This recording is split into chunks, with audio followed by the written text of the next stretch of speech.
और अगली बड़ी खबर रायपुर से मिल रही है। छत्तीसगढ़ नगरीय निकाय और पंचायत चुनाव, राज्य निर्वाचन आयुक्त की अध्यक्षता में बैठक हुई।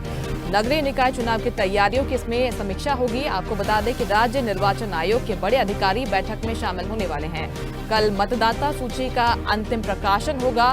नगरीय निकाय चुनाव तारीखों की भी घोषणा हो सकती है। इसके साथ ही ईवीएम जांच के बाद जिलों से रिपोर्ट ली जाएगी। मुख्य सचिव और पुलिस महानिदेशक इसमें मौजूद रहने वाले हैं। बैठक में सभी जोन के inspector general of police, DIG, SSP और कलेक्टर वीडियो कॉन्फ्रेंसिंग के माध्यम से इस बैठक में शामिल होंगे।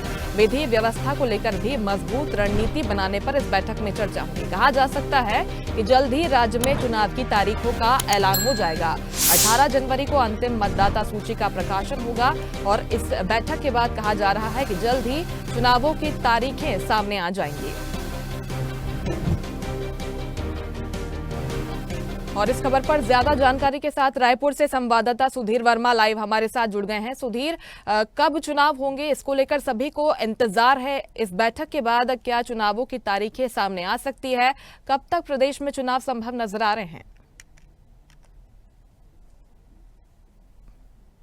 बैठक है जिसमें राज्य निर्वाचन पदाधिकारी लीना बाबा साहब कंगाले में शामिल होंगे और कहीं ना कहीं जिस प्रकार से बैठक को लेकर के लगातार तैयारियां किसी भी राज्य निर्वाचन आयोग इस बार ईवीएम से चुनाव कराने जा रहा है, उसको लेकर भी तैयारियां की जाएगी। साथ ही साथ इस बैठक के बाद ये कहने से माना जा सकता है कि प्रदेश में नगरीय निकाय चुनाव की जो तारीखों की घोषणा भी हो सकती है, जिसको लेकर के लगातार तैयारियां भी की जा रही थी। और जिस प्रकार से आज बैठक रखी गई है, बैठक के बाद जो तारीखों की घोषणा है वो भी की जा सकती है, जिसको लेकर के मतदान सूची की आज अंतिम प्रकाशन हो सकता है। और लगातार जो तैयारियां हैं वो अपने स्तर तक की जाएगी। इसमें आज राजधानी रायपुर के एसपी भी शामिल होने वाला है और राज्य निर्वाचन आयोग पदाधिकारी लीना बाबा साहब कंगाले हैं, वो भी बैठक में शामिल होगा। आने वाले नगरीय निकाय चुनाव को लेकर भी तैयारियां की जाएगी और बैठक के माध्यम से तमाम जो तैयारियां हैं उसका इंतजाम किस प्रकार से किया जाए और क्या कुछ व्यवस्थाएं की जाए, इस पर विस्तार से आज चर्चा की जाएगी। और आने वाले नगरीय निकाय चुनाव, साथ ही पंचायत चुनाव को लेकर भी इस बैठक में चर्चा की जाएगी। किस प्रकार से शांतिपूर्ण तरीके से चुनाव कराया जाए और किस प्रकार से व्यवस्थाओं को बेहतर से बेहतर की जाए, इस पर आज बैठक रखी गई है और बैठक में तमाम विषयों पर सिलसिलेवार चर्चा की जाएगी।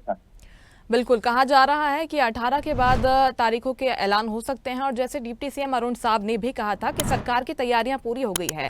अब आगे निर्वाचन आयोग को देखना है, क्योंकि इस बार प्रक्रिया में भी बदलाव किया गया है। बैलेट की जगह पर ईवीएम से अब चुनाव होने वाले हैं, तो तमाम तैयारियां अब आगे निर्वाचन आयोग को करनी होंगी। सुधीर, मुस्कान, जिस प्रकार से प्रदेश के डिप्टी सीएम अरुण साव ने बयान दिया है जिसमें फरवरी तक नगरीय निकाय चुनाव कराने की बात उन्होंने की थी, जिसको लेकर के राज्य निर्वाचन आयोग की अपनी तैयारी में जुट चुका है। इससे पहले बताया गया था कि बैलेट पेपर से चुनाव होने वाले थे, परंतु अब एक बार फिर से ईवीएम से चुनाव प्रदेश में होने वाले हैं, जिसको लेकर के राज्य निर्वाचन आयोग लगातार तैयारी में जुटा हुआ था। और आज ईवीएम की जांच भी की जाएगी, जिस प्रकार से तमाम जो व्यवस्थाएं हैं किस प्रकार से बेहतर किया जाए, इस पर भी आज बैठक रखी गई है। और बैठक के माध्यम से आने वाले नगरीय निकाय चुनाव, साथ ही साथ पंचायत चुनाव को लेकर भी इस बैठक में चर्चा की गई। किस प्रकार से जो नगरीय निकाय चुनाव, साथ ही साथ जो पंचायत चुनाव होने वाले उनमें व्यवस्थाओं को किस प्रकार से बेहतर किया जाना है।